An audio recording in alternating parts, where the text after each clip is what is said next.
અંકલેશ્વર ઔદ્યોગિક વસાહતમાં આજરોજ અષાઢી બીજના પાવન પર્વે ભગવાન જગન્નાથની રથયાત્રાનું આયોજન કરવામાં આવ્યું હતું, જેમાં મોટી સંખ્યામાં ભક્તો જોડાયા. અષાઢી બીજના પાવન અવસરે અંકલેશ્વરમાં ભગવાન જગન્નાથની 24મી રથયાત્રા ભક્તિભાવ અને ધાર્મિક ઉત્સાહ વચ્ચે યોજાઈ હતી.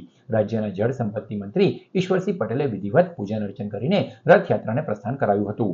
રથયાત્રામાં ભગવાન જગન્નાથ, ભાઈ બલરામ અને બહેન સુભદ્રાજી ભવ્ય રીતે સજાવેલા રથમાં નગરચર્યાએ નીકળ્યા હતા.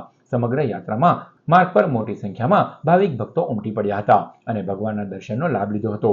આ પ્રસંગે જિલ્લા ભાજપ પ્રમુખ પ્રકાશ મોદી, પાલિકા પ્રમુખ જિગ્નેશ અંદાડિયા, રામકુંડના મહંત ગંગાદાસ બાપુ, આયોજક જીતુ પટેલ સહિત અનેક આગેવાનો ઉપસ્થિત રહ્યા હતા.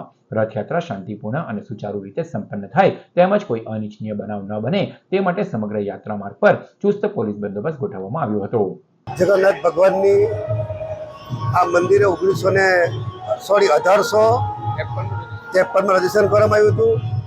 મંદિર જર્જરિત હતું, એને રિનોવેશન કરાવીને નવીનીકરણ કરવામાં આવ્યું.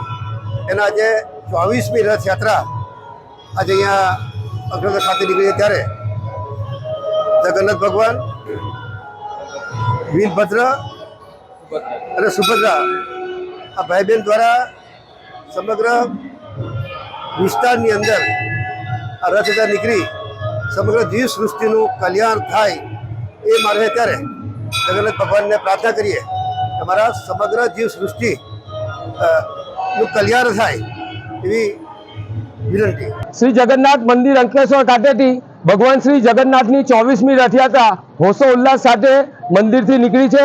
આ રથયાત્રા અંકલેશ્વર શહેરમાં ભગવાન નગર ચર્ચા નીકળશે. આમાં મોટી સંખ્યામાં ભાવિ ભક્તો જોડાયા છે.